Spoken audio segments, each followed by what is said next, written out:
You kissed him? It's super intense, just like balls to the wall. It's a weird question, you're right. It's a weird question, yes. Right, but let me give you the context. Good question, but weird question. And they opened up these two big, like huge metal containers, and there were two dead bodies underneath. What? Great athlete. Have you got a Garmin on? No. Great athlete, wearing a Garmin? No. Okay, so only shit athletes wear that. But on those challenges, the days are so long, and you're just it's all a blur. You know, we were most excited to hear from you today about Yeah. sort of the ins and outs of working up close with Spencer Matthews. That is so cool. It was very lucky. I think everyone listening would find that really cool, mate. Yeah. Oh, it's amazing. It was. Yeah. It was incredible. Like it, like you say, like the Antarctic thing's I think that would have sold it for me. like so cool. When you get, You now know if the Paid Earth's for flat it. or not, if there's like an It's ice flat. wall, don't you? It's you flat. have to go around the bottom. There we go. How would you identify when to push through pain Yeah. versus Good question. step back from it? Dan, Brad, good to see you again, mate. and you, mate. We've got a very special guest in the studio today. We do. This is Johnny, also known as the Adventure Physio. And also known as Handsome Johnny. Handsome Johnny. Now, I need to know, Johnny, are you aware that Dan has been going around commenting on your physical appearance? I was aware before it was released on the podcast. This has been going on for a while. Can you give us a bit of a backstory on what? It's not much of a backstory, mate. He just fancies me. That's literally it. It just fancies me. He finished it. He did Helvellyn Triathlon last year. How did I get 2 on, years ago. Johnny? Oh, I can't remember, mate. And then he You won won it. it. He won it. But then after the finish line, I was standing next to his girlfriend, and he finished, came over the line, gives me a smooch on the lips before he even looks at her. That's all you need to know. Are we fact checking this? True. You kissed him. I mean, that's taking It was mutual. It was mutual. Like I leant in as well. He looked at me and was like, "Well done, mate." Like he was a bit surprised. No, So- he did well. He did well. Your gut instinct was to not celebrate with Sarah, but it was to celebrate with Johnny. Well, he was impressed, and I just wanted to. We had a bit of a moment. We don't get to see each other that much. No, we don't. We've got to make the most of it. Much. So, if you want, that's probably a really good place to start, is your kind of relationship then. So, was there a particular reason you felt like you needed to snog Johnny in front of everyone? Had he helped you? Elation. Had he helped you though? Had he helped me? I don't know. I wouldn't say directly. We did the recce together, Yeah, didn't we? exactly. That was good, the recce. Yeah. Probably a little bit too close to the race, to be honest. Well, the day before was probably a little bit too close, mate. Yeah, I'd say so. What is this? Sorry, just so. So the Helvellyn Triathlon is synonymous with being really difficult. You effectively, the bike ride's crazy, and there's literally a climb in it called the Struggle. Oh, okay. Is it average about 17% for about 2 mile?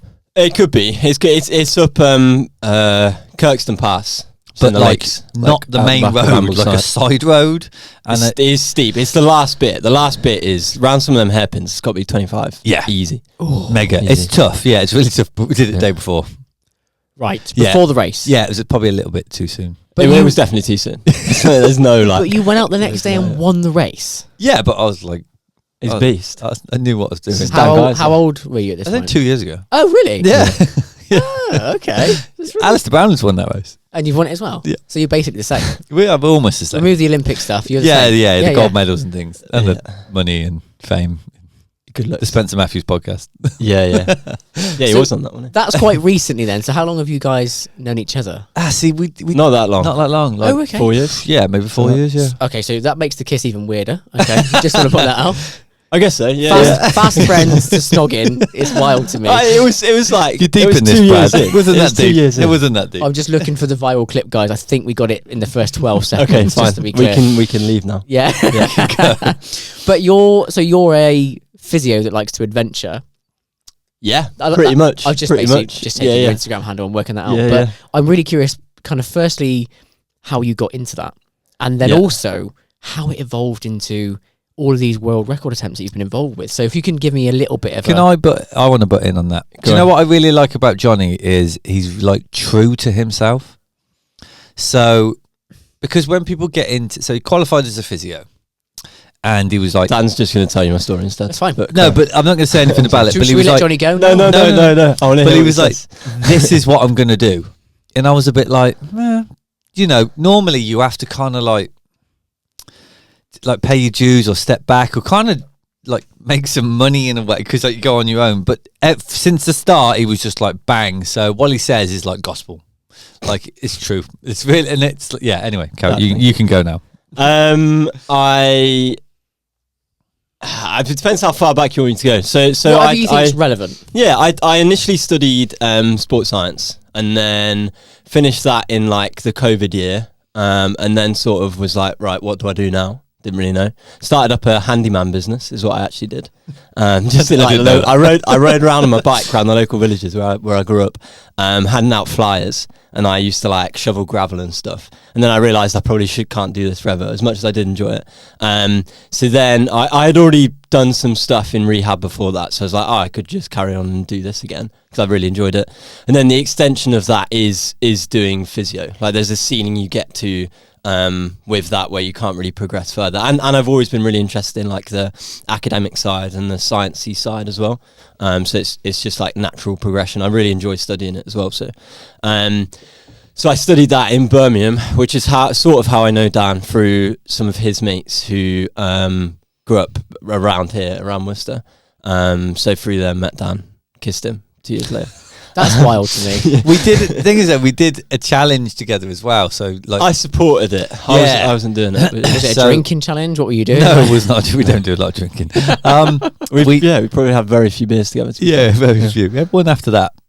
Yeah. I can't remember. So that's the wrong order. You don't really have a drink and then snog. And it was the first time I really met Johnny. I think it might have been the first time. Yeah. So the first time. So we basically set this challenge where GTN did this task where in Wales there's a 3 peaks in Wales. It's Snowdon, Cadw Idris, and Penifan. So you then do all of those. You run up and down them, but you cycle between them. So it's like 70 mile from Snowdon to Cadw Idris, and it's like 100 and something mile from Cadw Idris to Penifan. So Johnny did the runs with us, but he was driving because really he needed a support crew. So we did that, and that day alone was quite emotional because it was tight. Big day. It was like 17 hours of exercise. So emotional bonds are built. Yeah. That's where it all started. That's where it all started. I went to Birmingham and did my master's in physio. Which was like a qualifying course, and at that time when I first at the same time as starting a master's, I also moved into a van because I had been during COVID. I had also been building out this van, not really with the intention to live in, but then I went up to Scotland for a month or two before I was due to start the master's, just to have a bit of a break, and was obviously living in the van during that time, and I was looking for flats in Birmingham. And I was like, why didn't I just carry on living in a van? So I did. So for those 2 years, I was still living in the van, which meant that I had a lot more free time because I had I had some outgoings like food and stuff, but beyond that, not much. So I didn't have to work outside uni. And then also I could just like fuck off to the hills every weekend, basically. And around that time, I really got into like the mountain running scene and fell running scene and all that sort of stuff. So that sort of coincided with that. And then upon finishing my degree, I was in the van, so I had the option to move anywhere in the country, really, which is a nice thing about physio because when you finish qualifying, you can, it's quite free where you can go, basically, like everywhere there's physio. So I was between North Wales, the Lakes, and the Highlands, and I decided that the Lakes was the best place to actually live out of those options. Moved up there, and I had just finished doing my mountain leader at the same time. Okay. Which is like it's a UK based qualification to take anyone and everyone out into mountainous regions in Britain or the UK. In the UK, should get that right. In the UK, So I did that along the same time. Again, it was mostly a like personal passion thing rather than I really want to use this in the future. I knew I probably would end up using it in the future. I didn't know exactly what in. Yes. And that's sort of the same true of physio as well. Like I knew I really wanted to do it, knew I was super interested in it, knew I'd absolutely love it, but I wasn't thinking about 5 years down the line I want to do this. That's not really how. It's a master plan that you reverse engineered. No, I don't have a master plan at all, and it's all worked out really well, but it wasn't ever really a master plan. It's all just sort of been very much saying yes to stuff which sounds really exciting, doing it because I love doing it. Yes, it going pretty well. Doing the next thing is sort of gone on like that. It's sort of it sounds really exciting. I was kind of trying to great, mate. Imagine what your life would be like. But I like the way you just went, this is the place I want to live. Yeah. This is what I enjoy. But how many people go, this is the job I got, so I now live here? True. A lot. And I was very fortunate to be able to make that decision. Yeah, but is you a know, big distinction. yeah. But yeah, it's but again, that's like I like for all the way through uni, you do placements and they're all in the NHS, all in, which is great, and they do a really good job in a lot of instances. But for me personally, and perhaps selfishly, I really couldn't see myself doing that job. Like I find being in hospitals, it's like the most indoors environment ever. It's so no intense. daylight at all. Exactly. And I have so much respect for people who go and do it, partly for that reason. But yeah, for me it was like I couldn't go that way, basically. And my own happiness for myself was way more important, but then also I knew that I could be a way better practitioner or clinician if I was happy and I was living true to myself, and I was pushing people to be more active, to be in the outdoors and do that sort of things, and using that as therapy as well, which is partly where I wanted to use the ML stuff. So I wanted to use that and combine that with physio. So combine taking people out with physiotherapy stuff, which I haven't done loads of, but that sort of ties into the expedition work and the challenge work, like having the experience of guiding people in like consequential landscapes and stuff like that is super important on those challenges. So when I moved up to Lakes, I started my own business, I guess, like physio business, and it was hard thing to do, I guess, from the start. Mate, it was really horrible to start with. How do you establish a brand and a client base? Do you know what I mean? So I had absolutely no idea, basically, and I'm still really figuring it out. The van has been a super important part of it, because during the uni stage it meant I had way more time to do loads of other stuff and go out into the hills and do that, and do the ML course and stuff.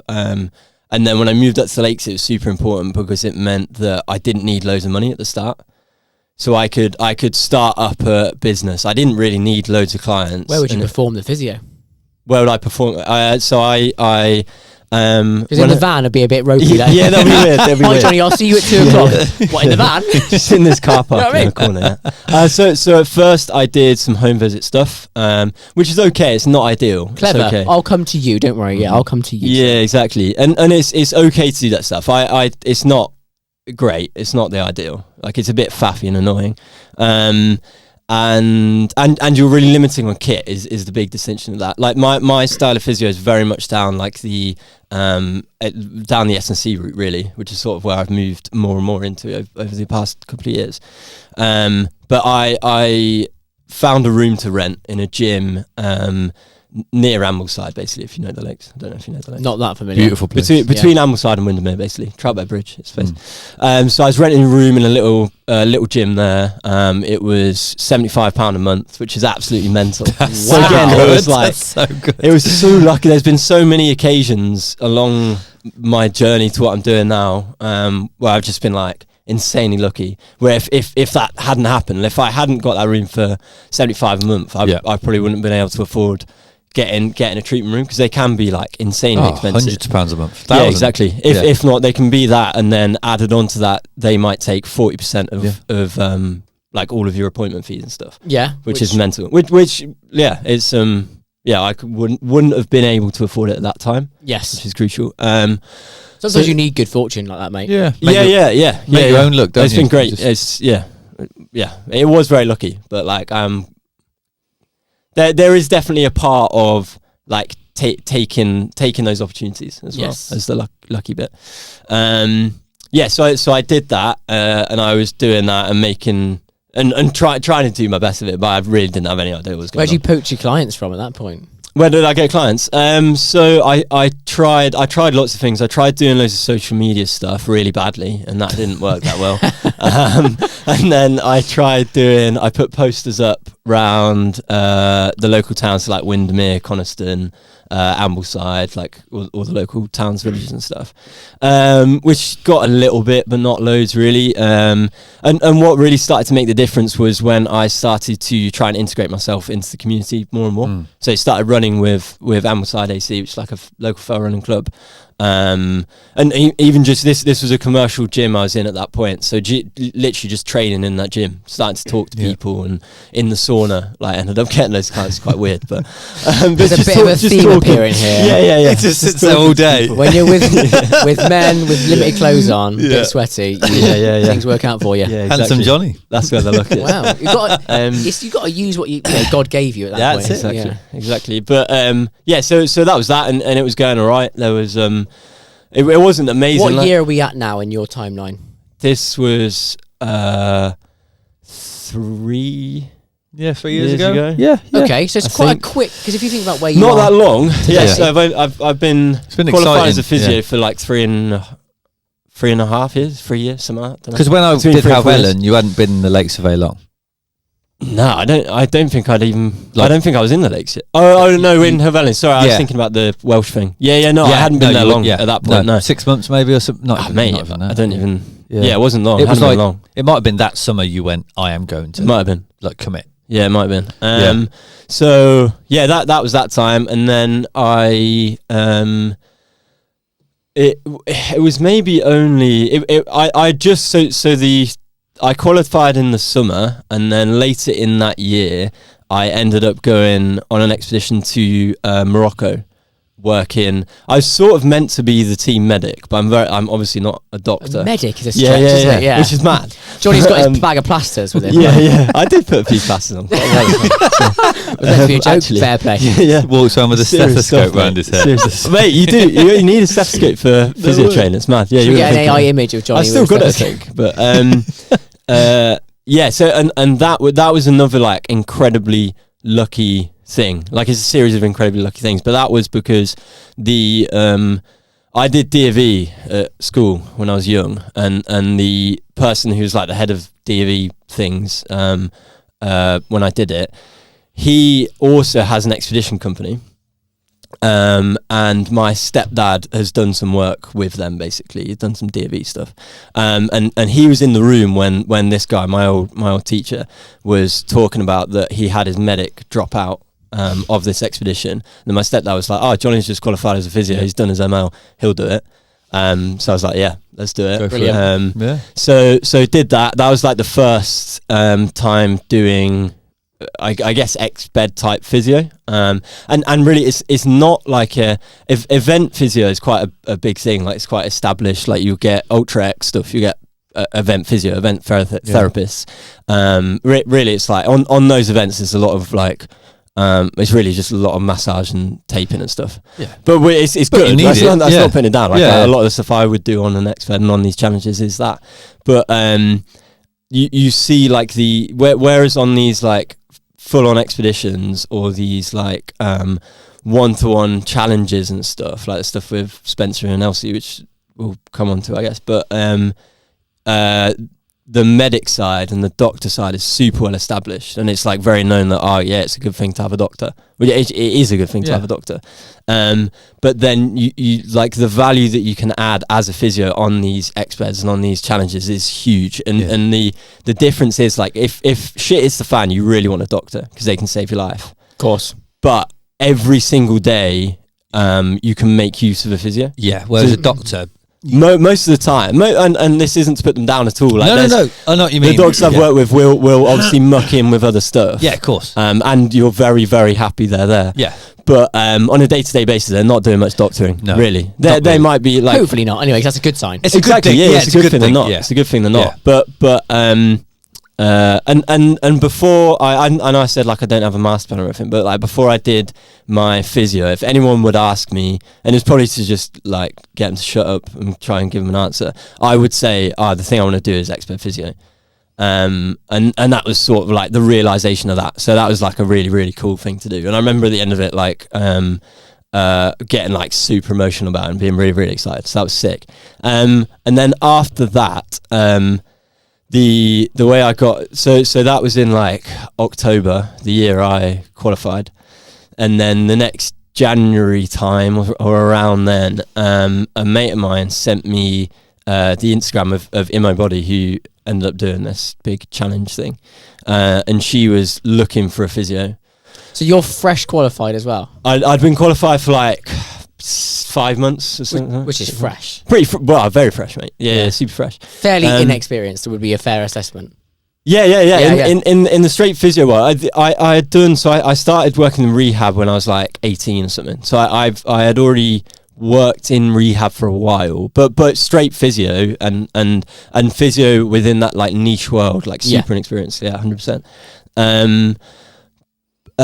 But yeah, so I was quite aware of that, and I still am fairly aware that I'm still only been qualified for like a few years. But your CV now is like the one thing I have realised, and I think I started to realise quite quickly, like the thing which has massively helped me get quite far in quite a short amount of time is because I immediately went pretty specialist. With what I want to do. And that, do you think's helped get you the star-studded CV that Dan's alluded to? It's progressed my career way quicker. Yeah. Partly because I've like involved other factors. So like the sports science degree has helped absolutely massively. Yeah. The fact I have worked in rehab for quite a while. Not in like. But it's you as well, like you. So the running challenge. Exactly. So you can do it as well. So it's like when a physio, you walk into a physio's room and.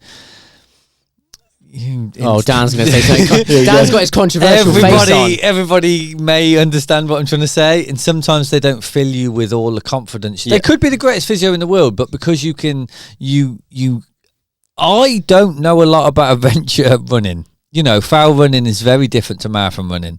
I wouldn't, if someone come to me and said, "Can you coach me for foul running?" I'd say, "I will," but I'm sure there's someone out there that's probably a little bit better. Because it's very different demands on the body. And actually the coaching style is very different.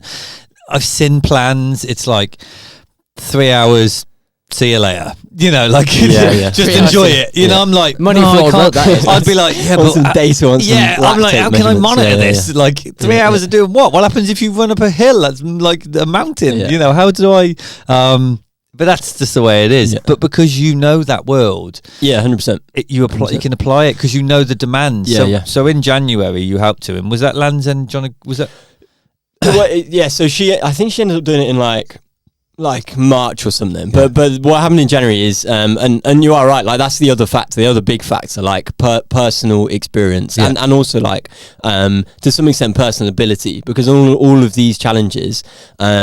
I am there as a like physio. That is like my specialist bit. But within the team, we all have our sort of specialist things which we do. You might have the videographer. You might have Taylor, who's like the organizer, logistics guy, main dude. You might have other people, whatever. Everyone has their specialist thing, but you all muck in with the whole crew dynamic as well. Yeah, because you're still a body, aren't you? You can carry stuff and you can you're a body on the ground. And as well as that, like the other thing that I can add to the team is being able to run with someone for a long period of time or bike with someone for a long period of time, stuff like that. So that is another factor. So you're quite fit and able is the point we're making. Compared to a lot of physios, yes, probably. I'd say so. What about compared to? So he's basically stating that he's the fittest physio in the country. Oh. That is 100. I'm not the fittest physio in the lakes. If you think you're a fitter physio, please comment and we will. I can find you some now. Yeah, I can find some right now. Which is, but then, truthfully, you're living in a place where there are some fit physios. Yeah, there aren't that many fit physios. There's a few. There's one I can think of now who's like. GB mountain runner and stuff like that. What could we use as a bit of a barometer? So where can we pin Johnny's fitness? What number? What are we talking? 5K half marathon? Can we talk about? I don't know. You probably not got. You don't really. I don't do any flat stuff really. And my sort of just trying to give listeners an idea. He's very aerobic, extremely aerobic. Like we'll think about with Spencer. What you run a marathon, wouldn't you, tomorrow? I can tolerate quite a lot of load. Is what I seem fairly capable of doing. Do you think that is threaded around your own expertise? So do you think your knowledge in the game? Partly, yeah. So I think but because of the work I do, I think part of being a good triathlon coach, but part of being a good coach or part of being a good S&C coach is having experience with the things that you're giving people doing. Yeah. So I need to be in the gym. I need to be experimenting with a load of stuff. I need to see how a workout feels. I need to try these like high level plyos or whatever, power based movement, stuff like that. So because I put a fair bit of emphasis into that work, I'm quite well prepared for those like things which require robustness, like a lot of robustness. If that makes sense. I think that's my personal like we can go back to like the IMO stuff, but I definitely want to talk about the actual challenge. Yeah, 100%. Like my personal relationship with like sport and exercise at the moment is over like last year was like the first time pretty much in my life since I was, I don't know, like 10 or something where I didn't compete. No, there was no emphasis on competing at all. Just because I basically wanted a break from doing that stuff. You've been doing it since 10. I think that's fair enough. Yeah, well, in various different sports. Like I grew up playing hockey and then bounced around those different sports and did lots of different stuff basically. But yeah, now it's literally like the thing I enjoy most is being in a really nice place and moving efficiently through it. That's essentially my relationship with it. So I don't I definitely don't chase time or pure like performance metrics.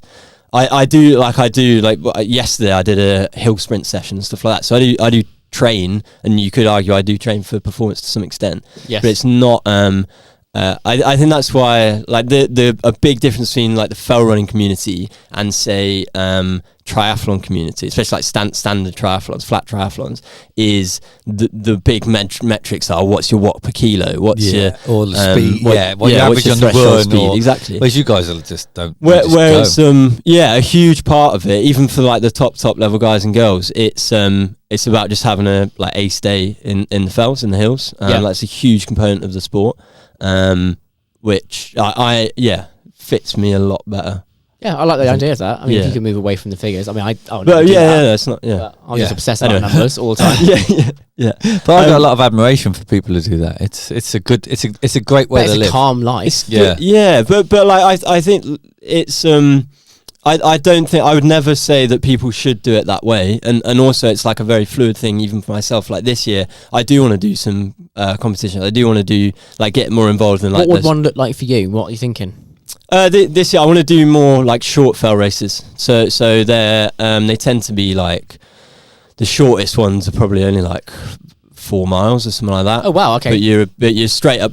So a fell race tends to work as you start from the bottom, so the valley floor or a town or whatever, little village, and then you'd have checkpoints at the tops of like the hills, the mountains, the summits, whatever. So the shortest ones would be like you go from the bottom to the top and back down to the bottom, and you can go wherever you want within those two places.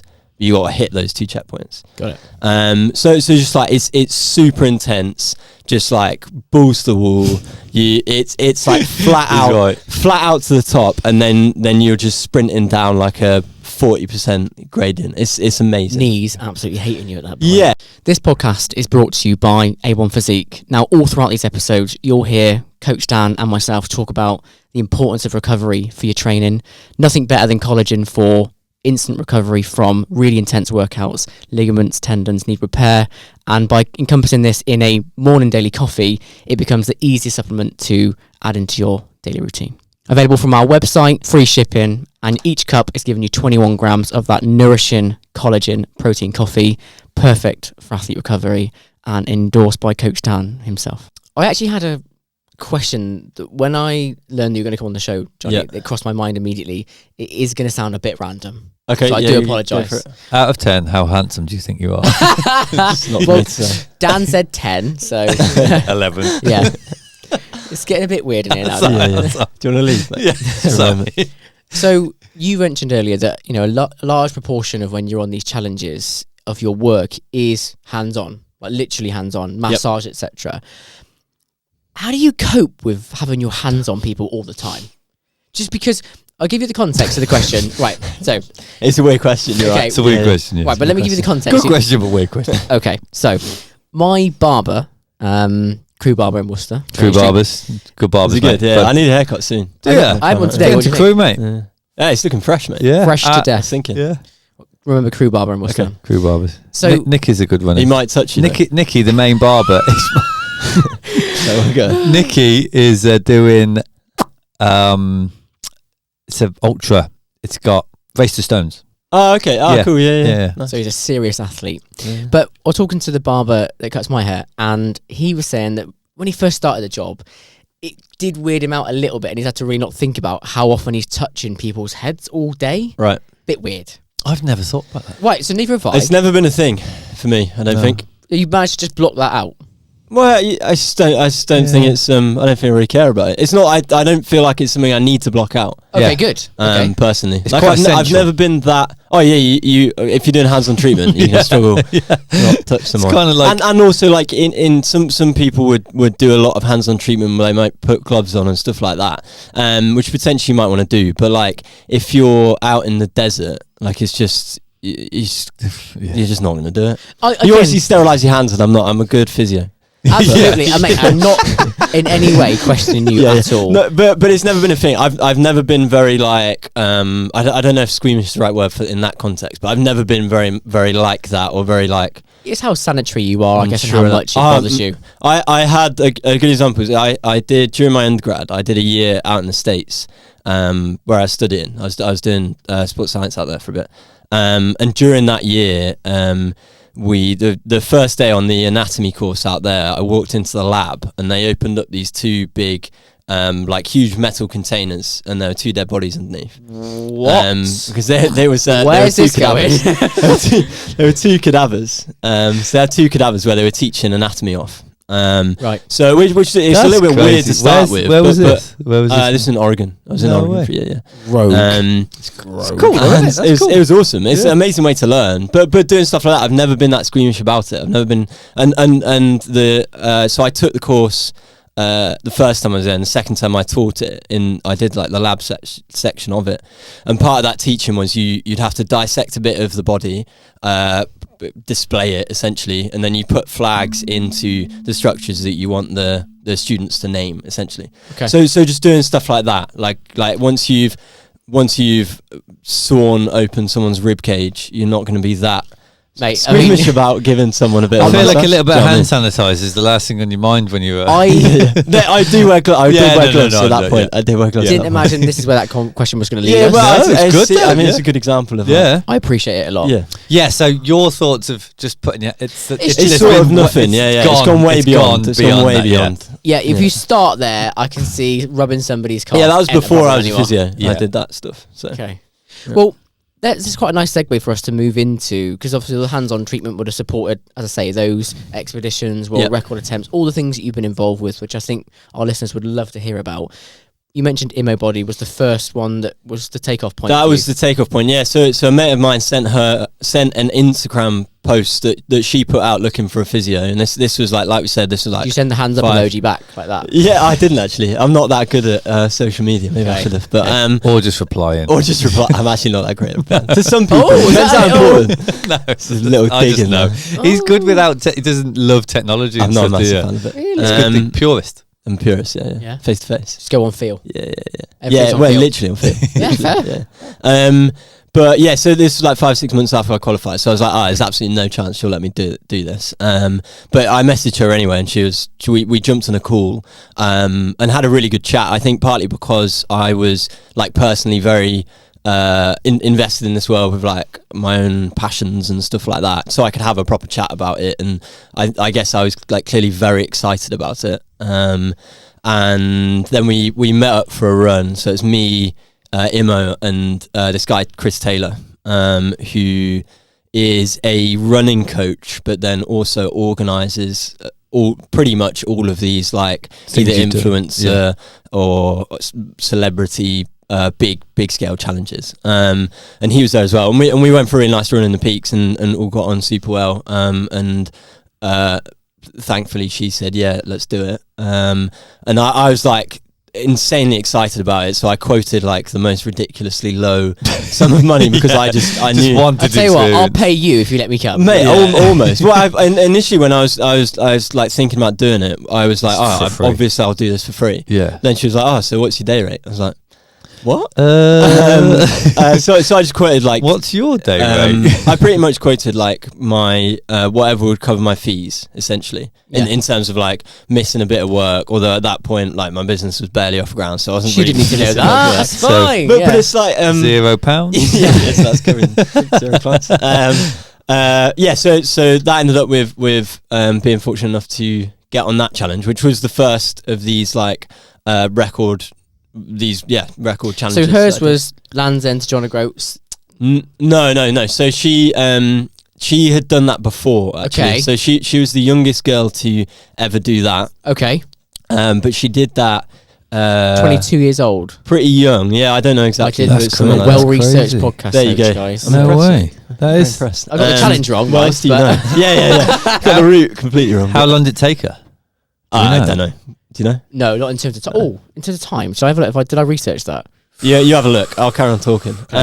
So she did that a couple of years before this one. So this one was the National Three Peaks record. Running between them. Yeah, exactly. Yeah. So it starts. It's based on.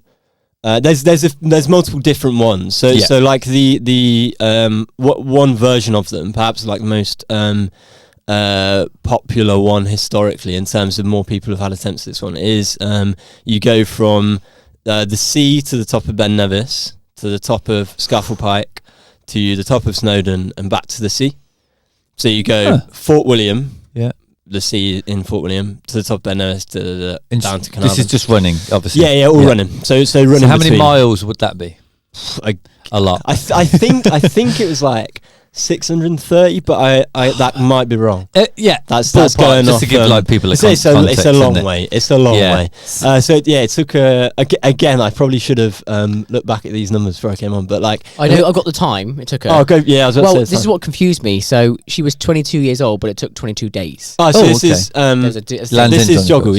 Yeah. Or yeah, Joggle. Yeah, Le sorry. Jog. Yeah. I think she did Le Jog. Yeah, I think she finished in In Scotland. Scotland. Yeah. I could be wrong. I don't know. I've cycled Didn't know it. that. It But says joggle on here. Okay, I'm there you relying go. on an AI Joggle. engine. To do Landed that for in me. like. oh, she ends might in have gone to Lands End. Scotland. To, Anyway, Cool. she Yeah. so she did that. Can you search how long it took? I think it took us 6 days and something. I'm pretty sure to do the Three Peaks. 3 Peaks on. Yeah, so that was the one I did with her, and that was like my first experience within this like pretty niche but pretty cool. Yeah, this Well- like challenge, multi-stage day Yeah. element where they're Yeah. just people are just really slogging it out because it's It's an absolute slogfest. Yeah, how fast can you do it? It's not that's the problem. It's like obviously they have a target, but doesn't I've got the always- exact. Yeah. If you want to go, Ooh, do you want go to on. guess? Try to the minute and second. Oh, mate, I should know. 6 days. 6 days is correct. So do I've they got just? time of day? But did do we they finish? not like? I think we give finished time? in the morning. They don't give an hour. This is just I've got days. hours and minutes. We finished in the morning. I'm pretty sure. It doesn't say time of day. No, finished. but I'm trying to work it out in my head. Okay. I think 6 days, 5 hours, 10 minutes. Oh, so close, honestly. Well, he was there. I was there. Do you know what? Now you say Yeah. it, it makes a lot of sense. Yeah, it does. 6 days, 5 hours, and 43 minutes. Yeah, Oh, that's not bad. You were half an hour out, mate. That's oh, unreal. he's remembered. It's almost like you were there, like you say. So, Yeah.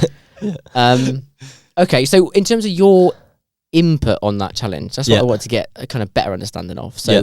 how much of that did you do? How much the running? Yeah. I don't know exactly, and it's really Because you don't have a fitness tracker or anything. I don't use watches or anything like that. How controversial is that? Wait a That minute. shouldn't be controversial. Right, so I let's just don't do think. something in the I studio. understand that it is, but Let's do something in the studio. Okay, so great athlete. Have you got a Garmin on? No. Great athlete wearing a Garmin. no. Okay, so only shit athletes wear that. Kill me. He's got one on each wrist. Yeah. Or a ring his all of it, ankles mate. as well. I'm all heart rated up. So yeah, that's your signal. If you've got a good athlete, they ain't bothered, mate. You don't need it. Effort. So you just do. You would have to guess what you got involved with across that. Yeah, and it's also hard to say because like normally I have a pretty good idea of how much I'm doing. I think it's good to track roughly how much you're doing, especially if you're starting to push your training. Yes. And that's very important. But on those challenges, the days are so long, and you're just it's all a blur when you think back on it because you're having It's like so unorthodox, isn't it? The it's whole crazy. thing. Yeah. You're having like 2-3 hours sleep a night. You're doing quite big mileage through the day, whether it's running on the bike. I ended up doing quite a lot of driving in that one because I had my own van in that one. And yeah, so you're doing loads of different stuff throughout the day, and you don't really know what you've done, what you're doing. But it's literally like, what do I need to do now? What do I need to do now? It's Checkpoint, like checkpoint, bang, bang, bang, checkpoint. bang, bang, What's bang. going on? And you So- forget what's happened. It wasn't like you are going to do this. It's like we're going to figure it out as we go. It's very, yeah, exactly. I at that stage I felt like very much a sense of like imposter syndrome getting involved in it. It's your first gig, right? Exactly. Yeah. And I thought, because I really didn't know what was going to happen, what I was going to be asked of me, I think that amplified that feeling. But what I have partly learned since then is, on all of these events, and partly in like racing, especially like long distance racing, you can have the greatest plan in the world, but you don't really know what's going to happen. You got to deal with it as it goes, right? It's your ability to adapt that makes you great. So I've become more comfortable with that, and that sort of suits how my brain works as well. I quite like living on the fly. Yeah, exactly. No, I within to some extent. You can't do it entirely. You are the van man at this point, Johnny. So I was the van man. Yeah, I was the van man. So that then led to then getting a gig the next Spencer. thing, Yeah. So just for everyone that doesn't know, you helped Spencer Matthews do that Project 7. Yeah. So that was this. That was this year, but before that, he did the same year that I did the IMO thing. Yeah. Which was, I'm not very good at thinking back on years. It turns 24 out 2 years. Yeah, 24. I think it was 2 years. Has to be 24. Yeah. Yeah. Okay. So that was 2 years ago. So while we were on IMO's thing, essentially the approach I took with it, because I didn't really know what was going to happen, was I'm just going to try and get involved with absolutely everything and try and do as much as possible. Sounds like it's worked really well. But partly because, and that also speaks to like, I find these things super exciting. Like, they really get me going. I absolutely love it. Like, being like in the trenches, doing loads of different stuff. It's really, really fun. So I think that helps with being okay at it as well. Now you said that is really funny, because I remember when we were talking about the Project 7. Yeah. And he was going, oh yeah, should we talk about that this week? And I was like, it's really amazing achievement. He goes, yeah, what do you know about it? No. He's getting this wrong, but it's relevant. So I basically was saying, what I'd like to do on this show is talk about things that are happening right now that are fun and relevant. He's like, I'm not really sure what's going on this week. And I said, what about Project 7? Because that's happening and it's quite exciting. He goes, oh yeah, I know a guy doing it, mate. I'm like, what do you mean you know a guy doing it? Why have you not brought this forward as a topic? I know physios with him at the moment. I know this really handsome guy who's doing something over there, but I won't mention that at all. It's quite funny. Anyway, while I was on Imo's thing, Taylor, the guy who's the running coach and organises this stuff, he essentially... Let's not talk about Taylor too much, mate. He's a legend. I'm joking. You talk about running coach. I'm like, let's not talk about him too much on the He's really good. He's a very good running coach. I can imagine. Tailor-made coaching. Have a look. Good name as well. Yeah, it's quality, mate. Branding's great. It's brilliant. I think he does a bit of triathlon. He's mostly running, but no, he doesn't, mate. He's trying to get into triathlon. I'll hit him up. Oh my god. He the temperature in this studio is rising. I'm boiling now. He offered me a gig. It was literally like a couple of months after Imo's thing. Sounds like a charlatan, man. saying, do you want to? I've got this challenge I'm doing with Spencer Matthews. We're trying to break the record for doing the most consecutive marathons in a desert. Basically, was the Brad, challenge. I've got an idea. No, mate, well, we'll come on to that. Mate, someone just broke it. No, like what a shame. A week ago, or so. It was super recently. I think he's still going. He's trying to get to 50. I think. So no one will break it. That kind of element. Yeah, to some extent. But he's done it in a different way. He's done it where I think he's in Dubai doing it. And he's like staying in the same place and just like going out of his room, running a loop in the desert, same loop every day, going back to the room and just doing it. It's quite boring. Because you guys were like camping. We did like somewhat of a continuous route. So I got offered that thing, and that was in Jordan. So I went out to Jordan. That is so random, by the way. Yeah, it's great as well. Like, I'm just doing Land's End, but do you want to go Jordan, mate? Let's go. That is so cool. It was very lucky. I think everyone listening would find that really cool, mate. Yeah. Oh, it's amazing. It was. It was incredible. Like, it was such. Did you have that giddy moment of like, I'll do it for free? He's like, no. To some extent, it's like he's ready. He goes, my day rate now. You know, he's prepared for the question. So like, I absolutely love these things, and I really like. I genuinely do really love them. And it's not just a job for me, but they take a hell of a lot out of you. Yeah. Like, it's a huge ordeal to do as well. To jump back into work like the day you got back. Exactly, it's really hard to do. How long does it take you to reset? Depends on the thing, but and it depends to what level you mean reset. But like, after the most recent one, after Project 7, it took, or after the desert, maybe it's a better one because that was like a month long. It takes like good sort of month or two before you back up to like feeling pretty. Do you not remember his audio when he? Mate, that was in. Sounding broken. Yeah. So tired. I listened. Yeah, that was my reflection when I listened back to that, because I was back in England when I listened back to that. That was in Rio. Yeah. So I was like second to last one. But yeah, the Jordan one was it was essentially, we did 30 marathons in 30 days in the desert out there, which was pretty cool. It was long. Did you do a full marathon at any point? No. Okay. No. That wouldn't have been really a sensible thing for you to do. Because you got to stay healthy to be the facilitator, right? Yeah, exactly. I didn't need to. Was sort of my. I've just seen these epic shots, which is obviously professional crew taking pictures of you running. It makes you look like you're just involved the whole time, which I thought was really cool. So we sort of, and not to mention Taylor again, but Taylor did. Is he a running coach, did you say? Yeah, he's running coach, elite athlete, great guy. He is actually a great guy. How much he paid you to say? He hasn't paid me anything yet, but he will do. He did a bit more running than me on that one, but generally we take it as like either one of us will be with the athlete at one time, essentially. So you end up doing quite a lot. I probably averaged roughly like half every day ish, sometimes a bit more, sometimes a bit less, basically. Brilliant. And Taylor ended up doing a bit more than me, and sometimes we were both running because Spencer really wanted to have Eminem on the whole time, so we had to like run with a speaker and stuff. Eminem on? Oh mate, it was wait, which one? Which one? He had a like fairly recent album at that time. I'm not a huge fan, so I can't remember. I would have had Curtain Call or something like that on, or I probably had that, but it was a lot of like what you might listen to if you're in your like 18-year-old meathead gym phase playlist. Yeah, got it. Is that for like 5 hours a day? Bit of like starting at 4 a.m. as well. So the quicker you run, the quicker you don't have to listen to that. Yeah, but you great incentive. Yeah, I guess so. I guess it was quite intense, but at the start it was cool. But yeah, also after day. Wow. Yeah, can we 5 maybe something else? Yeah. I don't want you to give any specific details here, by the way, but I assume that the sort of remuneration package for that kind of work is sufficient that you could take a month to work after that. It's got to that point now, but very much at the start, I was way more concerned about first of all getting on these things, and second of all just keeping getting on these things, ensuring that I can make this part of my life, my work life, whatever. And now I feel like now I am at a point where I can be a bit more choosy with stuff, I guess. But I don't think there is a physio on this planet who has done as many things like that as you have. I just don't think there is. Of that specific thing, probably not. Yeah, like those multi-day stage in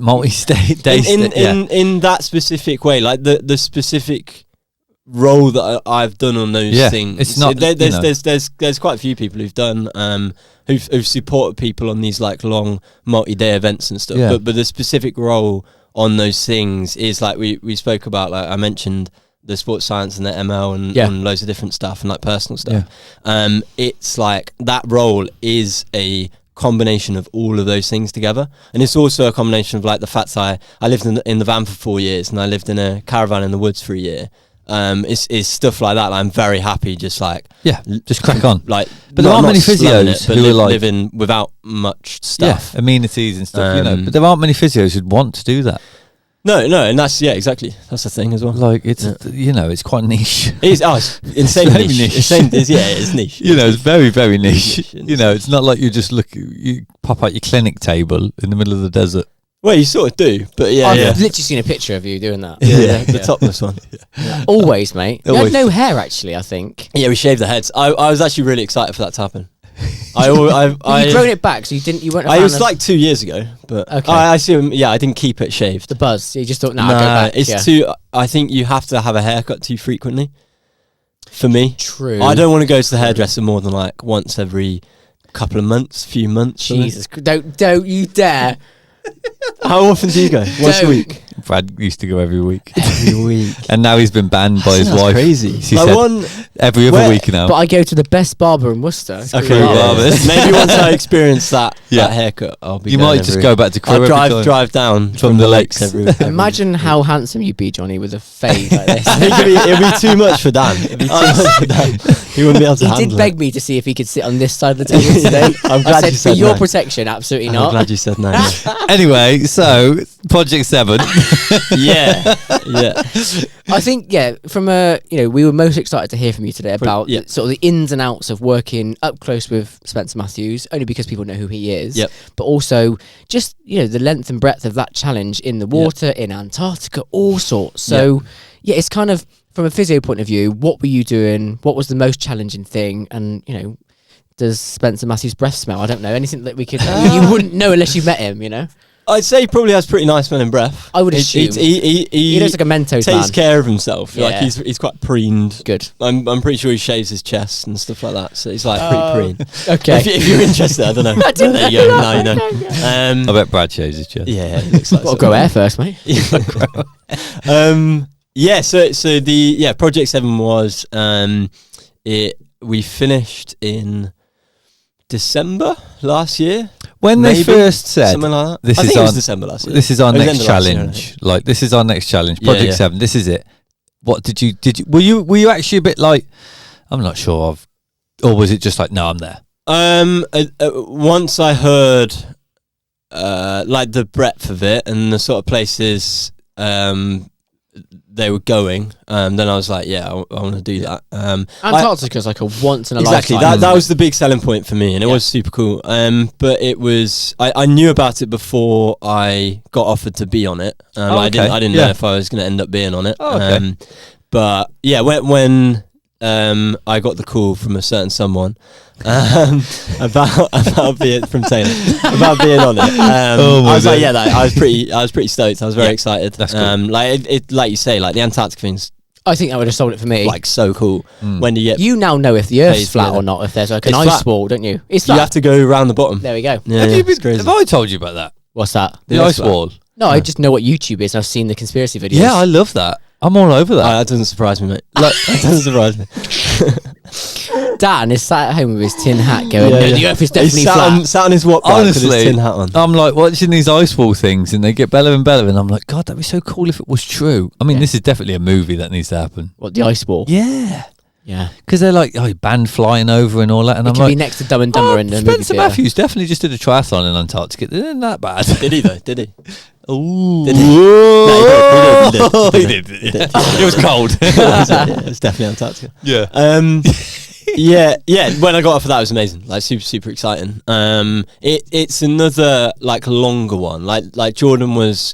So the desert marathon one was long, and it felt pretty long. Partly because it was exactly the same thing every day. Yeah. We ran like as I mentioned, it was like a continuous route. So we sort of did the marathon. Camped out roughly where that finished, and then the next day started from there. Oh, I didn't know that. Yeah, it was quite cool. Oh, that's cool. I thought it was just in that little cave the whole time. No. So we went. Is security not an issue at that point? You're in the middle of the desert, mate. But that There's not much there. frightens me. I don't know if there's like... There's not much there, fair. to be honest. Mate. There's snakes and stuff. There ain't much that don't Okay, frighten so Brad. take it back. Not fair. Snakes. Yeah, but they with these animals, like I Mate, this guy cuts bodies apart. Like, I used to. I'm retired. I went out. I led an expedition to in Namibia in September last year, something like that. And before I went, I was like reading up on like because we were camping out just like under the stars, basically, just roll mats. We were the only people in this national park at the time. And I was quite scared of like snakes, scorpions, all that sort of stuff. Fair because there's some like really dangerous animals. Yeah. But like they normally won't approach you, basically, as long as you're making a bit of noise. They're not gonna. They're way more scared. If you like corner them and stuff like that, or you approach them in somewhat, if you just approach them, if you make them think you're being somewhat aggressive. I'm not a snake expert, but they will attack you in that moment. But if you leave them alone, they'll leave you alone. If you're like what we did in Namibia was just like you rattle your poles as you're walking along, stuff like that. As long as you make a bit of noise, they're not interested in it. It's not that bad. But yeah, so Jordan was super long. It felt super long because it was like same thing every day. So I was sort of thinking like, is it just gonna like really drag, same as that one? But then like the difference with this is it's like. It's so varied. Like every 3 days, you're on a new continent. Like I did say to Dan, we were discussing what do we think the most challenging part of that whole thing would have been, and we agreed logistics of getting around. 100%. Yeah. 100%. But there was a nice guy on there. It was a pretty amazing man. So you did praise him on the voice note. I mean, that's what made the challenge, really. That's what makes it. That organisation. It's a very difficult thing to do physically, 100%. But the real challenge is the logistics. It's being able to get from place to place. Yeah. It's not like you think of the big things like planning all these flights together, planning the hotels, but there's so many little intricacies that you don't think of that need sorting out. What example have you got of one that maybe we wouldn't have thought about? Like routes is one example. Like you think it might be easy to sort of think about planning a long way. Planning a marathon or planning like a Strava Premium, 50 quid, bosh, marathon. Yeah, but you don't just want like a random route where it ends up taking you down a bike path for a bit, where you end up doing 10 mile an hour for a while, because it really impacts it. You need something. Perth was really good for this. They've got like this bike path which is really what Dubai was like this as well, where it's like a bike path where you don't get any vehicles on, and it goes for like 100k or something. Oh wow! So you can just sit. At a steady rate, steady power, good pace for the whole time, and you just bosh it out. Whereas like the route in Cape Town, it was super windy that day, so we couldn't go around. This, I can't remember the name of the pass, but this little pass, so we had to change the route, and we ended up going like back and forth through really busy like city centre and those streets and stuff, and just like a few traffic lights, it ruins the pace of it. Yeah. And when you're tired as well, it's like oof. Yeah, exactly. So it's the route planning was key, and like the safety of like finding a boat in every place, or finding paddle boards in every place. Yeah, it's like for the swim. Yeah, there's so many little bits that you can't just need. do it in a pool, really, can you? Yeah, exactly. Oh wow, trying to do like that distance in a pool. I mean, you do it. Boring. People, like Sean Conway. Sean Conway did it. 105. It's been broken now, isn't it? Yeah, Jonas Startman, 120. Yeah, it was a lot more. But he did it on the Challenge Roth course. Oh, I'm pretty fast. Sure, which is pretty cool. I've got a Challenge Roth this year. Have you? Yeah, that's cool. That's very cool. That's very cool. But I think that's a way cooler way of doing it. Yes, agreed. Like a race, and he did the race like partway through it. Maybe I don't know exactly how far through it was, but he did. One of his days was doing the Challenge Roth. Yeah, that's cool. Really cool. This podcast is now proudly sponsored by Crew Barber in Worcester on Trinity Street. The owner, Nikki, possibly Worcester's fastest barber, does great cuts. Dan's been a customer and myself for many years. Book now via Booksy and give him a follow on Instagram. So Spencer's prep before the event. Yeah. Do you know anything about what he was doing? I wasn't involved in it, and so in the prep for Jordan, Taylor trained him for it. He coached him for it. Oh no way! For the prep who's that guy again? I can't remember. We'll talk about it later. I've got some photos of him. Sure. On his lock screen. On his personal, on his lock screen on my wall as well. So, but for this one, he didn't coach him, so I don't know specifically what he's doing. Okay, that's interesting. I don't really know if he was coached that much. I don't think he had a person who was running. He just thought, I'll ride my bike a lot and I'll run a lot. That was, as far as I know, that was pretty much what he was doing. Because he did try, if I'm right in saying this, a sub-3 marathon attempt before that. He has tried that. I don't know how many times, like 1 or 2 times maybe. I've seen his... Didn't work. Yeah, I've seen his Strava. Have you had a look? Yeah. And I'm like, you're not going to do it. Not with his approach. No. I think he's capable of doing it with the right approach, with the right training. Yeah, I just feel like at the moment it's a bit brute force. Yeah. It's very much every session he's just like mega smashing it. And is yeah. Oh, right, is that guy coaching him? No. Joking. No. When Taylor was coaching him, he was like on track for a 2:30 or something. It's quite impressive. Brilliant. Sub 2 hours, I think. Didn't Brownlee call him out on his running form? I don't know. Maybe, I don't know. On a podcast I watched, I'm pretty sure he said... He's a bit clunky. He just said, that looks like you're running full speed, mate. Yeah, he's not doing it for speed, though, is he? I think his approach to Project 7 was just like getting out quite a lot. Yeah. Doing a fair bit of running. And I think that's probably the best approach. Really. Yeah, pretty much. And he... it's something where like the actual pure physical load is quite a lot, but it's like not... insane. I know, like it's a hard thing to quantify. Like it is a lot. He's doing an Ironman. I know, doing an Ironman really pretty steadily Because he did Arizona, didn't he? That was it. That was the only event he did. Yeah, which I thought was really cool. I like that a was lot. cool. That was good. That was the second one. It's So quite a did nice London one to and watch Arizona. as well, because for you it's cool to be there. Something going on. Yeah. Gave us a day off as well, so I didn't have to Yeah, do it that was day. great, I went off and went for a run in the Yes, you mountains. did. I saw. What were the mountain ranges? Red Day off running.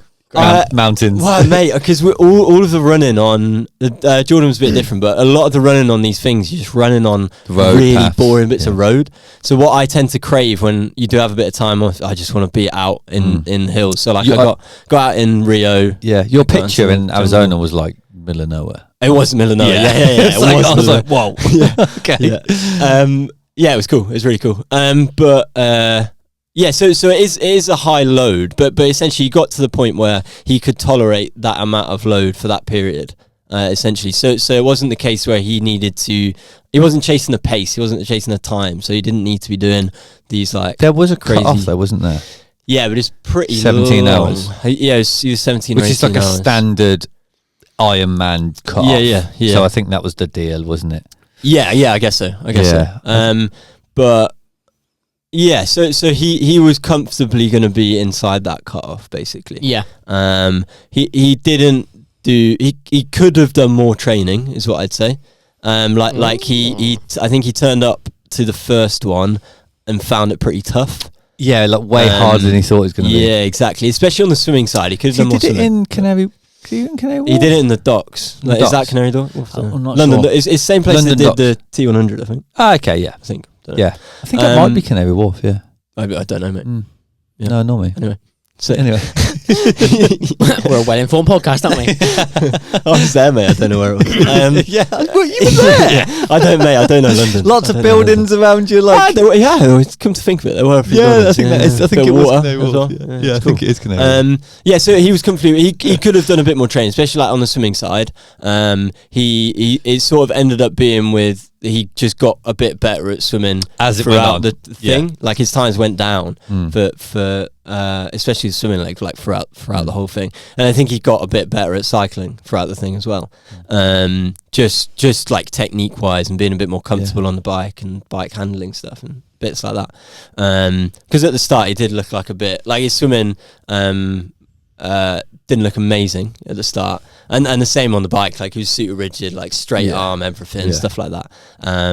But did gradually get better. Did throughout. learn, yeah. Yeah, 100%. So Yeah. it's just get out and do a fair bit. I fear for him that because he's now done it, he'll open the doors to someone going, "Oh, I fancy a bit of that," yeah, and they'll do it faster. But it's just like you said, the logistic Yeah. organisation. but someone could do the individual Ironmen way quicker. Ironmans, I guess. I'm man. I think it would be Ironmans. I'm men. Yeah, it's not Iron men, Man. is it? It's So it's Iron Iron Man. Yeah. Yeah, I yeah. think so. People listening now going, they're Dunno. idiots. Yeah. They've switched off, mate. No one's listening to this anymore. No. Yeah. It's gone. We'll go for Ironmans. So someone could do the individual Ironmans way quicker. Yeah. 100%. But that's not that big of a factor in the total time. Because it's a day. Because you're always going to do it in It's just a day. Yeah. Like okay. you save 3 hours. What, you're going to Yeah. get on a flight 3 hours earlier and Yeah, bang that literally. time? You It's not might gonna happen. you might save a day overall Possible. the whole thing. If you planned it unbelievably well and you did manage to get a flight a few hours earlier, or if you the absolute extreme of this would be to like finish the Ironman, get a private jet to the next place. yeah, okay. That's the end. yeah. Like you're not going to get quicker than doing it like No. that. But Because you were just getting commercial flights, I guess. Like yeah, Yeah. exactly. But even doing that, like we didn't lose that much time, No. and you're also not going to really want to do. Like being on a flight for 13 hours takes quite a lot out of you. yeah. Like you're It's so weird, isn't it? You sat down, but it does drain mate. you. You Oh, end it's it and your legs exhausting. are like Yeah. swollen to Well, like it's the inflammation, isn't It's it? Yeah. insane. Yeah. It's absolutely insane. Like I was wearing sliders for all of the flights. You try and put them on at the end of the flight, and you literally can't get them on. Like you can't because you're doing a lot of exercise between Yeah. these times. Yeah, which you then also try and put on. You causes can it. just about get your toes through the whole. It's actually and that's probably it. It's a little insane. bit of a health risk, the whole thing, in a way. To some extent, like you Yeah. could say it's a risk for like DVTs and stuff like that. Yeah. Yeah, definitely. But you do want a bit of time between the Ironman's men's as well. The Iron Men's man's on. Men's bands. Yeah. So Someone please comment on this. having like I don't know a bit of rest time in an airport is not necessarily a bad thing. Yeah. Like you are losing time in the sense of you could be jumping to that next Ironman quicker, but you're not going to be so actually quite yet. You feel that it's going to sit. Well, you've experienced it no more. Than me. There may be like a couple of days where we didn't really need as much rest as we had. Yeah. Okay. But you couldn't do it a lot quicker. Yeah. You could do it a bit quicker, maybe a day. Yeah, something. Yeah, but like it's a pretty safe record. For now. I think it's more safe because it's like so out there and expensive. And like so expensive. Do you have any idea of how much it cost? As in like total with the flights and everything. Yeah, like a ballpark. No idea, mate. I'd be guessing. I don't know. Yeah, a lot of money, a lot. Yeah, I can imagine. I don't know. It was all through. You didn't look at your ticket and go, "Well, that's another £1,000." Well, you do think that. Like it's like we were on a plane. I don't know what the total hours we were on. It was over 100 hours on a plane. Oh, it's crazy. It's a lot of hours on a plane. I don't know if I've done 100 hours on a plane in my life. No, and this is in 4 weeks. I don't know if I've done. Genuinely, don't know if I've done that. In my life. It's a lot of flying and a lot of like expensive flying as well because you're doing like. Were you getting all the freebies, like all the? Oh yeah, did you go business class or coach? No. We're all a shame. Like normal, but like normal Emirates long haul is pretty all right. Yeah, it is. Yeah, it's not too bad. Yeah. The only ones like not to shit on different airlines, but like LATAM Air long haul is not good.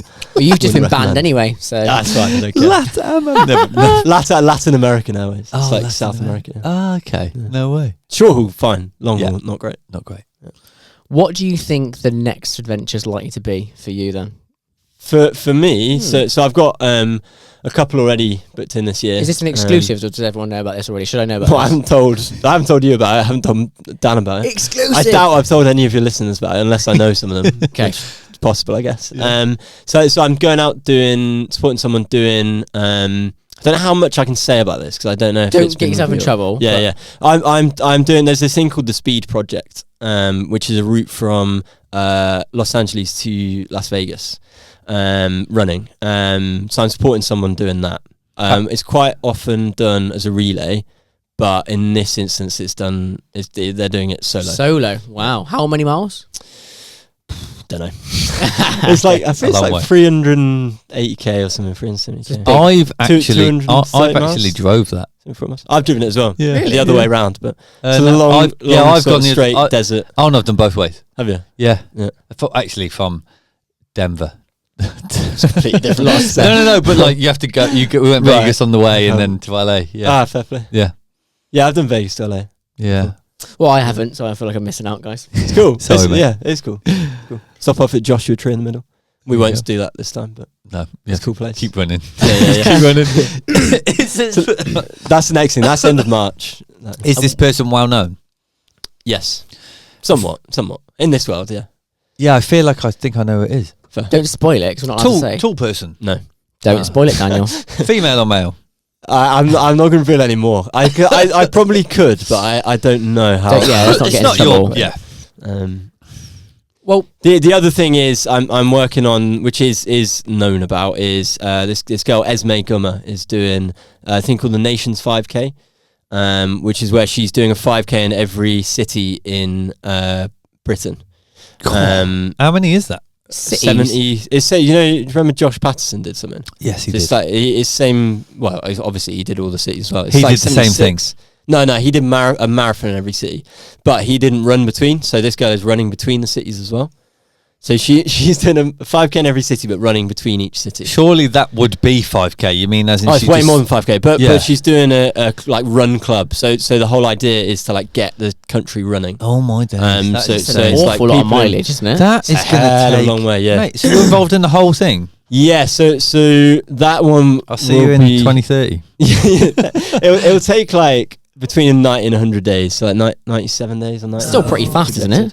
Yeah, it's running the whole country basically. It's a long way. It's a lot of days. But like you think about running from Worcester to isn't it? And some of the cities are like fairly spread out, especially in like Scotland. Well, I don't know where the closest one is to Worcester. Birmingham, probably. Yeah, which is a long way. It's a lot. You like running to Birmingham. It's 30 mile. Yeah, it's 50k, isn't it? Yeah, on the canal. You've done it. I mean, done it, I've cycled with someone doing it. Yeah, I've done it myself. Pretty boring. Why am I not surprised? I don't like the canal. There's better routes. There's a road route that's better. Yeah, the canal's easy though, isn't it? Yeah, it is easy. Yeah, I imagine she'll do a lot on the canal. Probably, yeah. It's just easy. Yeah, exactly. Yeah.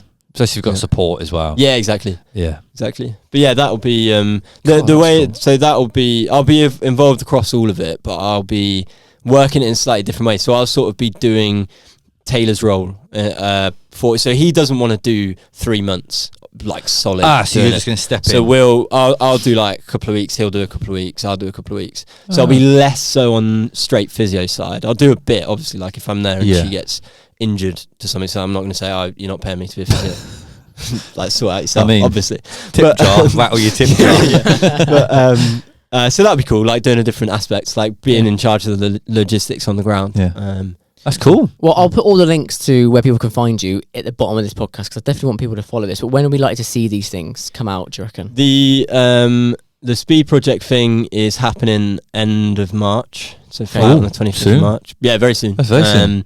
And then the Nations 5K thing is over summer. Yeah, and slightly better weather, hopefully. I think it starts in July. Okay, so or maybe late June. Maybe see it in Q4 when it's all edited and put together. Well, I'll see it. Yeah. September. Yeah, onwards, we'll have to. I've never understood like the quarter stuff. Like people say like Q4 is October, November, December. Yeah, I'm not involved. Businessman, yeah. I just said the corporate. Day, the month. Yeah, exactly. Just corporate wank. So you'll be in Worcester for that.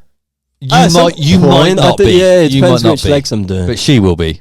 She will be at some point. Yeah, 100%. Oh, no way. So We'll have to go and get her on the podcast. Yeah, we know Johnny. She would probably do it. Okay, no pressure, but it's up to you now. I bet she'll have a lot. She's got, she'll have a lot going on. She'll have a lot going on. Yeah, but you should come down. Like you could do like I definitely will. Yeah, a live thing. Yeah, live podcast. Live we'll do the 5K with her. She has her own podcast, so I don't want who doesn't like competition. I mean, they're all different, I suppose, aren't they? Yeah, yeah, exactly. Well, she's probably got more followers than us. We can piggyback it. Imagine so, yeah. Yeah. She's involved in like Red Bull stuff.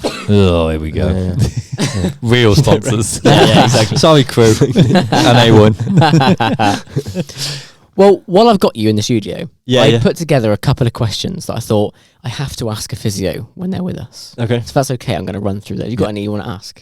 Physio? Yeah. No, I'm good. You're just way more experienced than I am. Well, Well, Dan and my glutes aren't firing, I know. Yeah, not a thing. Dan and I have had an argument before about stretching. Okay. Oh, it's Not an argument, but Who's on what side? we don't argue. This is for you to decide. Okay. so historically, I played football and stretching was normal practice. Not dry stretching or cold stretching, but like you limber up and stretch out a little bit. And I would always stretch after. Dan thinks that's horrific.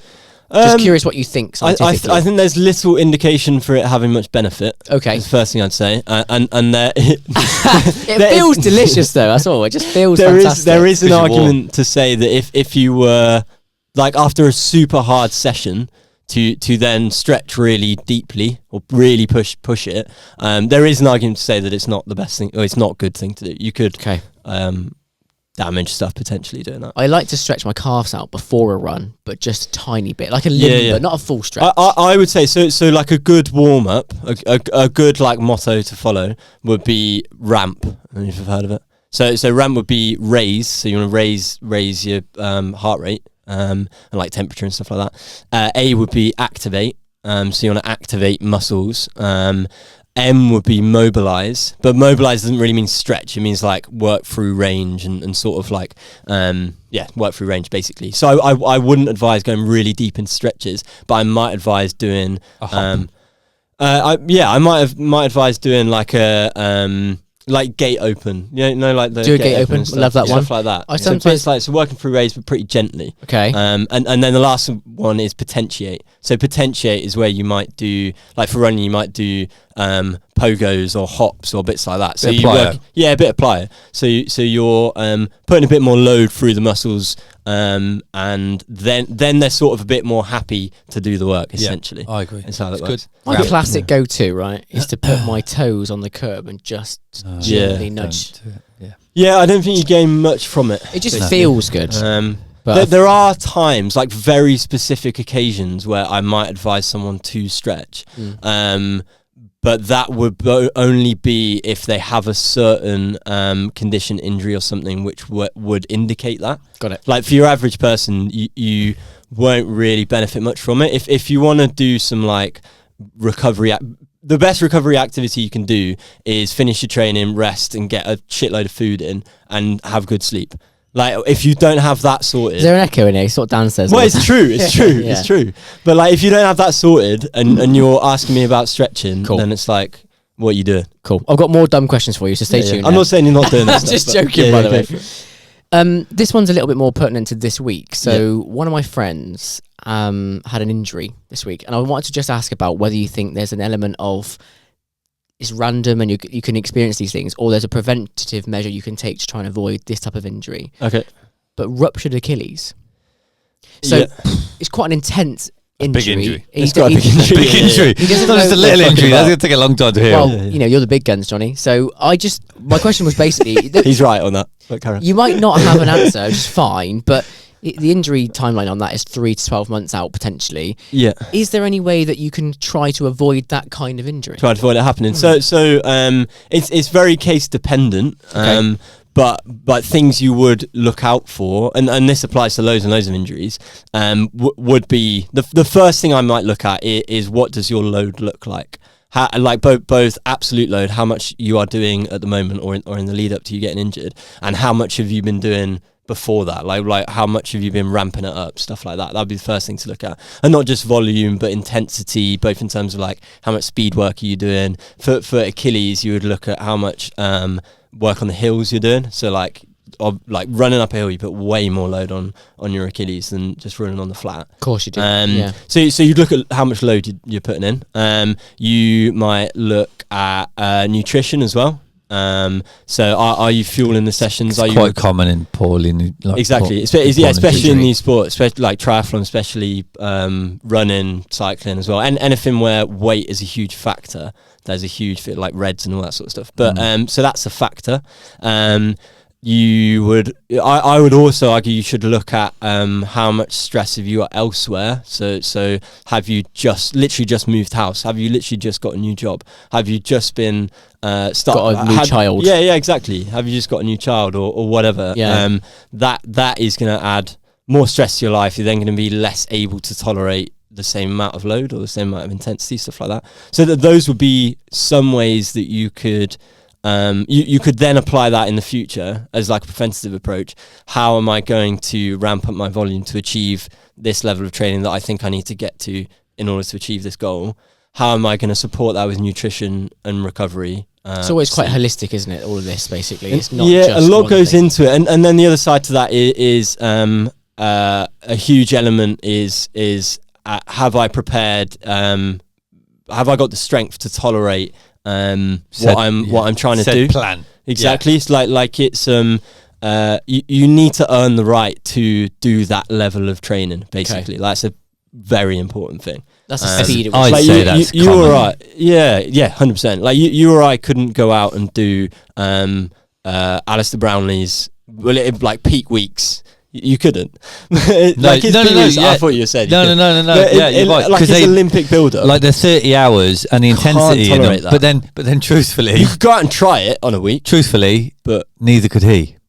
well, yeah, Because okay, he that's would a good break point. down most of the time. But well, no, that's true. That's a good point. Or He couldn't do that for very long. he would win could the do it for Olympics. like a week. It would be like he's pushing it right to he the either limit. does that or he does that. But And even then- like you couldn't like if I went out and did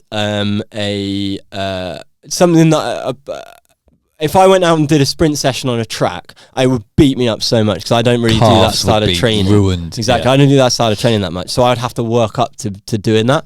Whereas someone else who you might consider less fit or less athletic, but they're doing that more of that style of training, they could go out and do that. So it'd be a mistake to think, just because I'm fit than that person, I can do that bit of I training. understand that. Like I've introduced like running in spikes on the track. Yeah, In the load on your Achilles and calves is quite huge. high. Yeah. But you can't just go like bang. Can't go straight into it. No, you can't just go into warm like up to it. like I don't know 12 by K with, Yeah, with yeah. spikes on. You'd Yeah, be so like it's doing little bits of it is one part Yeah. of getting ready, but then also getting ready using other modalities. So using the gym, getting strong in the gym. Like, but again, you can't go into a gym and go immediately doing Olympic lifts and huge like depth jumps and stuff like that. You also need to incrementally do that. Makes you need sense. to do that in stages. So yeah. But that's a really good answer to the question. It's very holistic, as I say. So it has to be pertinent to but, me. But then for each individual, you would look at all those things, and you might think, they've got their nutrition pretty good, so you don't need to look at that much, and you'd start to focus in on specifics. But it has to be on an individual level. You can give these like generic answers and general advice, and it's good for people to think about themselves. But it is always like it's different for each person. Case by case, rehab program looks different for each person. Training should look different for each person, which is why you have coaches like that. That's the big and that's why role of coaches. It's my friend, because it gets people to come to me. Well, it's definitely not my friend, but it's like, and that is where like it's runner also falls down. It's also your friend too. Programs runs down because they'll come to you. Yeah. I bet you more like, people are injured in the next 2 months up to marathons because of runner, and that's not a discreditation to runner, because truthfully, I could probably use runner and use my knowledge. But that's it. That's to guide the difference. me. Like if I have someone who's come in and they're using runner, my knee-jerk reaction isn't necessarily you need to get off runner. It's to try and educate them in how to use it effectively, because it can be pretty all right in terms of getting somewhere. It's never perfect, because it can never be that individualized. But you need to understand how you're feeling that on a given day, because it can't think about those things. Like I've just had a baby. I've just had a baby. Exactly. What should I do? What should I do? Or I'm not feeling quite right today. What should I do? Stuff like that. And if you miss one, it's like, where do you jump back in? Exactly. It's you need a level of understanding of your own body. I think that's super important across the board. And that is that's partly why I not a massive fan of people just like overuse of Strava and overuse of watches and overuse of metrics as a whole to guide you, not to control you. Exactly. It should be something like use of heart rate and stuff like that. It's one metric that you can use, but the most like powerful thing for how hard you are going, and the easiest thing to access, is how hard do I feel like I'm going. RPE scales. Exactly. So I'd be running at 160 and be like, nah, I'm easy, mate. Easy pace. But really, and you can use like metrics to help you get there. So you can see like, I think I'm running easy, and then you look at your heart rate and you're at 200 or something, or your breathing. Could you imagine? I'd be so devastated. But it's like, or a better, more accurate metric might be getting into like lactates and stuff like that. But most people don't have access to that. Some like you use them, I know. But people getting an understanding of how they feel and having the confidence to know that the best thing for me in this moment, even to achieve my performance goals, is not to do this really hard session tomorrow. It's to take the rest and then go from there. That is a big proponent of mine, of like educating people. I'm trying to work. I did a 10k at the weekend, and I didn't look at my watch once. Didn't even look, because I just knew, and it's just from experience. How'd you get on? That was my rivet. I didn't have any more in me. I was like, it don't matter if I look down and it says a time. It's irrelevant, because I haven't got any more. Like there's no. How did it go in your opinion? I raced it as hard as I could, but the course wasn't what I anticipated. It was like, I thought it was going to be a much faster course. So I know. I looked at my metrics. My first mile and my last mile were the paces I wanted to hit, and that was round the town on the flat. And then it literally went out, and it just kind of went up and up. And I literally ran up, like it was uphill for a mile. And I'm like, how do people think this is really fast? I'm like running up. I'm having to control my effort because I'm running up a hill. Like, it's not like a steep hill, but it's a hill.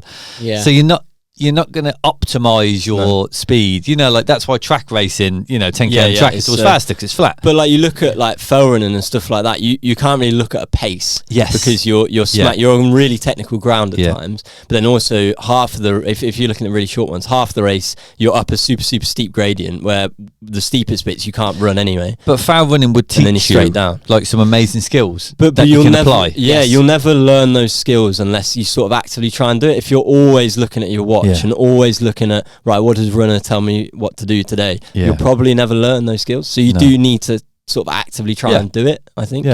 Learn by experience. So my final question for you today, which I thought was really pertinent to listeners potentially, and certainly I've experienced this. How would you identify, do you think, when to push through pain versus good question. Step back from it? Because I think that's something that most people could benefit from understanding from a physio point of view. Yeah, it's a very hard question to answer. Okay, no pressure, obviously. But I think if you're in doubt, go and seek someone who knows what they're talking about. Is the first thing I would say. Like, if in doubt, just do that. Don't chance it. Really, if you feel like you're chancing it, don't.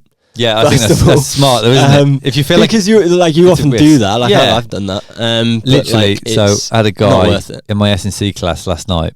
Yeah. He's got like a ligament problem in the inside of his leg, inside of his ankle, and he had a band for 3 weeks, and the pain was basically gone. It was basically gone. Yeah, but it was still a little bit there when he was walking.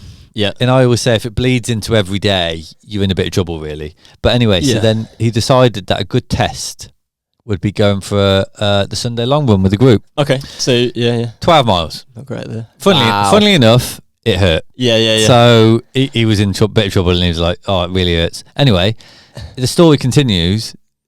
On the Monday night, he then went out again just to check.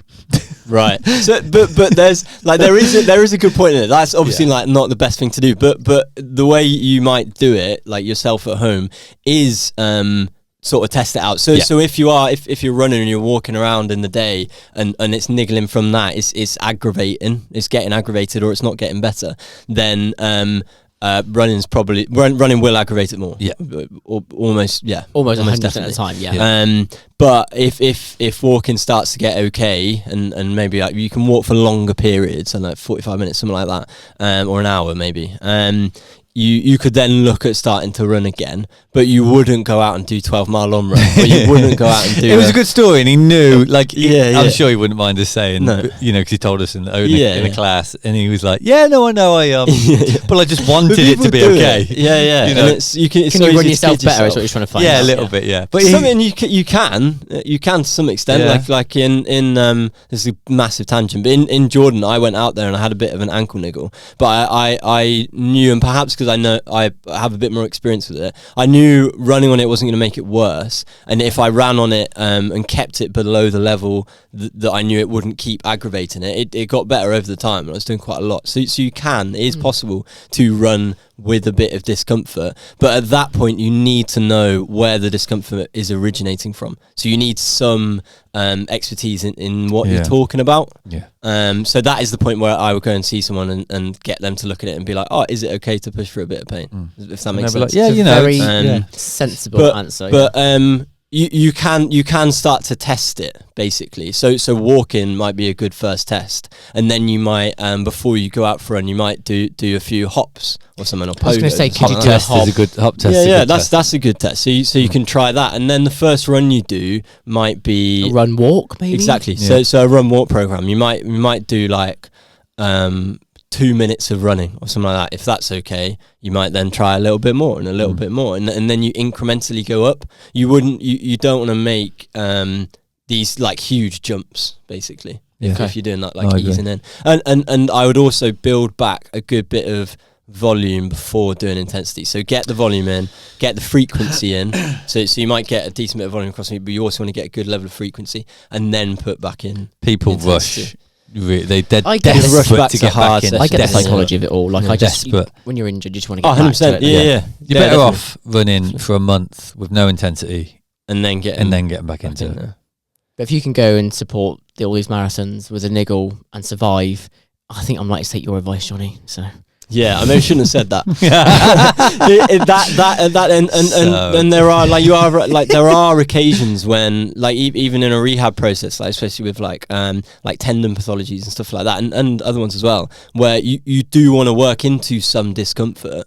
But at that point, you really need to know what you're talking about. Yes. Basically, it's I can't say out to the world that it's 13 half marathons. 30 half marathons. Yeah. Don't do that. Don't do that. So there are times when pushing into discomfort is what you want to do, because if you're not pushing into a bit of discomfort within a let's say you're that's not a great example. If you had like a Achilles tendinopathy or something like that, you would want to, within a rehab session or strength session, you're doing your calf raises, you might want to get up to like low level discomfort, maybe like 2 out of 10 or something, that then goes away, and then the next day you're able to tolerate the same thing again without it being more aggravated sort of thing. That makes sense. If you're in certain instances, if you're not getting up to that level, and let's say you're just doing an isometric hold or something with no weight, you're probably not working it quite hard enough. You could work it a bit harder, and if you could work it a bit harder, you probably should. So pain in the session is not always the worst thing. It's whether it then bleeds into after the session. Yeah, and it's whether another good way of thinking about it is if it is then if it's then aggravated into the next day. Could you tolerate this the next day? And the day after, is it continue being more and more aggravated? It's very case by case dependent, injury by injury. But I think that's a dependent, perfect kind of summary. Is it? Can you tolerate? Is it bleeding into everyday life? And if the answer is yes, no, then it's probably safe to continue. if in any doubt, go and see someone. Yes. Go see someone. Just go see someone. Just do a disclaimer. Take my advice only in pinches. Yeah, exactly. It's super hard to like give really general advice. Consult with somebody. Yeah. Johnny, I've really enjoyed having you on this show. I think we could probably talk for 10 hours. So we're definitely going to invite you back at some stage. But obviously, thank you for giving us your time and all of your knowledge. I really hope you enjoyed Yes, we coming did. on. Cheers, Thank you. Thank you very much.